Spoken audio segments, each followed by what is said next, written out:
the Four Noble Truths, which Siddhartha discovered as he began to see more about the real world outside of his sheltered life. The first truth is that suffering exists. It is birth, it is aging, it is illness and death. Pain is everywhere. The second truth acknowledges the origin of this pain, that there is a craving for this pain, such as craving for sensual pleasures, craving material goods.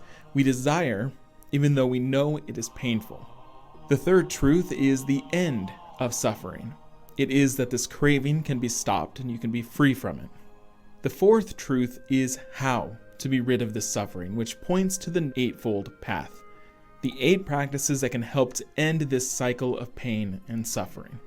Let's look at what these 8 practices are in the Eightfold Path. It begins with the right view, meaning that our actions have consequences. Death is not the end, and there are consequences after death. This is the right resolve to give up the world and live your life in dedication to following this path.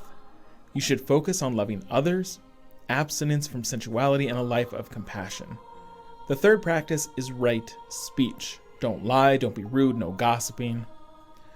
Right conduct means not to injure or kill others, not taking what's not yours, and no material desires, including sexual acts. The fifth practice is the right livelihood, that you would possess only what is essential to sustain life. How you make a living should be ethical and compassionate. Number 6 is right effort, that you should foresee your mental state and stop impure and negative thoughts, which includes ill will towards others, worry, and doubt. You want to focus on meditating and focusing on stopping these thoughts before they arise. Right mindfulness follows.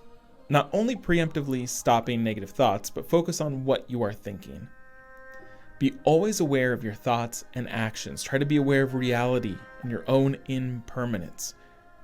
The 8th practice is right concentration, or called right samadhi, which is a culmination of the other traits. You have lived your life morally, been in the right mindset, you're able to stop negative thoughts and focus fully, resulting in a very powerful state of meditation.